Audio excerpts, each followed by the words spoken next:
नमो नमः, सुप्रभातम। मैं राजेश कुमार आज फिर से तृतीय पाठ व्यायामः सर्वदा पथ्यः इसे लेकर उपस्थित हुआ हूँ। तो छात्रों, कल हमने इस अध्याय के 1 से लेकर 5 तक के श्लोकों को पढ़ा था। आज हम इसके षष्ठम श्लोक को पढ़ेंगे। तो हमारे षष्ठम श्लोक में क्या कहा जाता है, आइए पढ़िए। व्यायाम स्विन गात्रस्य पदभ्याम उद्वर्तितस्य च व्याधयो न उपसर्पन्ति वेनतेयम् इवोरगः वयोरूपगुणैर्हीनमपि कुर्यात् सुदर्शनम्। क्या कहता है, दोबारा पढ़िए। व्यायाम स्विन गात्रस्य पदभ्याम उद्वर्तितस्य च व्याधयो न उपसर्पन्ति वेनतेयम् इवोरगः वयोरूपगुणैर्हीनमपि कुर्यात् सुदर्शनम्। अब आइए इसका अन्वय देखते हैं। व्यायाम स्विन गात्रस्य पदभ्याम उद्वर्तितस्य च व्याधयः वैनतेयम् उर्गा इव न उपसर्पन्ति वयोरूपगुणैर्हीनम् अपि सुदर्शनं कुर्यात्। एक बार पुनः देखिए। व्यायाम स्विन गात्रस्य पदभ्याम उद्वर्तितस्य च व्याधयः वैनतेयम् उर्गः इव न उपसर्पन्ति वयोरूपगुणैर्हीनम् अपि सुदर्शनं कुर्यात्। अब इसके अर्थ को पढ़ने का प्रयत्न करते हैं। स्विन गात्रस्य, शरीर को पसीने से लथपथ कर देने वाले, पदभ्याम उद्वर्तितस्य च और पदभ्याम पैरों को, उद्वर्तितस्य ऊपर उठाने वाले, व्यायाम करने वाले व्यक्ति के समीप व्याधया रोग उसी प्रकार नहीं आते हैं जिस प्रकार जैसे वैनतेयम उर्गा इव न उपसर्पन्ति। वैनते कहते हैं गरुड़ को, उर्गा सांप। जिस प्रकार गरुड़ के समीप सांप नहीं आते हैं, उप समीप अर्थ में। तो जिस प्रकार गरुड़ के समीप सांप नहीं आते हैं, तो कहता है व्यायाम करने वाले व्यक्ति के समीप रोग इत्यादि उसी प्रकार नहीं आते जिस प्रकार गरुड़ के सामने सांप नहीं आते हैं।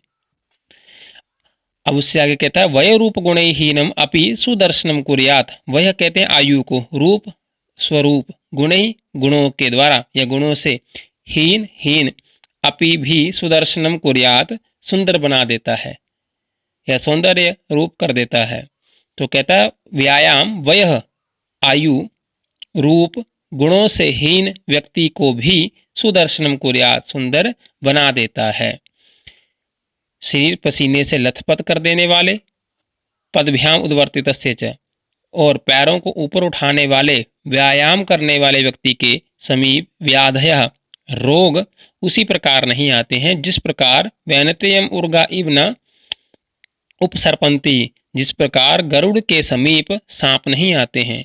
व्यायाम आयु रूप गुणों से हीन व्यक्ति को भी सुंदर बना देता है। आइए इसके शरार्थ को देखिए। शरीर को पसीने से लथपथ कर देने वाले तथा पैरों को ऊपर उठाने वाले, व्यायाम करने वाले व्यक्ति के समीप रोग उसी प्रकार नहीं आते जैसे गरुड़ के समीप सांप नहीं आते हैं। व्यायाम आयु रूप और अन्य गुणों से हीन व्यक्ति को भी सुंदर बना देता है। अब हम इससे अग्रिम श्लोक को पढ़ते हैं। व्यायामं कुर्वतो नित्यं विरुद्धमपि भोजनं विदग्धम अविदग्धम वा निर्दोषं परिपच्यते। एक बार पुनः पढ़ते हैं। व्यायामं कुर्वतो नित्यं विरुद्धम अपि भोजनं विदग्धम अविदग्धम वा निर्दोषं परिपच्यते। आइए अब इसके अन्वय को देखते हैं। इसके अन्वय में क्या कहता है। नित्यं व्यायामं कुर्वतः विदग्धम अविदग्धम वा विरुद्धम भोजनम अपि निर्दोषम परिपच्यते।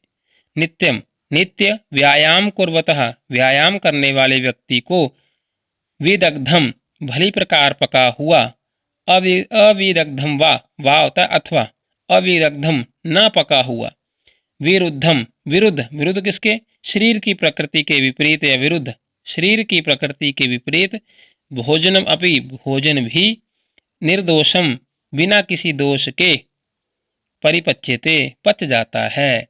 नित्य व्यायाम करने वाले व्यक्ति को भली प्रकार पका हुआ अथवा ना पका हुआ शरीर की प्रकृति के विपरीत भोजन भी बिना किसी दोष के पच जाता है। एक बार पुनः देखिए, नित्यम नित्य व्यायामम कुर्वतः, व्यायाम करने वाले व्यक्ति को विदग्धम भली प्रकार पका हुआ, अविदग्धम वा अथवा अविदग्धम न पका हुआ, विरुद्धम शरीर की प्रकृति के विपरीत, भोजनम भोजन अपि भी निर्दोषम परिपच्यते, बिना किसी दोष के पच जाता है।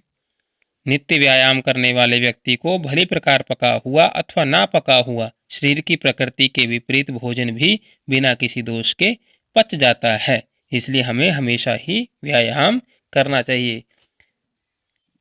अब उससे अग्रिम श्लोक को पढ़ते हैं। व्यायामो हि सदा पथ्यो बलिनां स्निग्धभोजिनां स च शीते वसन्ते च तेषां पथ्यतमः स्मृतः। एक बार पुनः पढ़ते हैं। व्यायामो हि सदा पथ्यो बलिनां स्निग्धभोजिनां स च शीते वसन्ते च तेषां पथ्यतमः स्मृता। अब आइए इसके अन्वय को पढ़ते हैं। अन्वय में क्या कहता है? हि व्यायामः स्निग्धभोजिनां बलिनां सदा पथ्यः भवति, स शीते वसन्ते च तेषां पथ्यतमः स्मृतः। हि निश्चय ही व्यायामः, यह व्यायाम स्निग्धभोजिनां, स्निग्ध कहते हैं चिकनाई युक्त, भोजिनां भोजन करने वाले, बलिनां बलवान व्यक्तियों के लिए, सदा हमेशा, पथ्यः भवति, पथ्य कहते हैं हितकारी को, पथ्य हितकारी भवति होता है। निश्चय ही ये व्यायाम चिकनाई युक्त भोजन करने वाले बलवान व्यक्तियों के लिए हमेशा हितकारी होता है।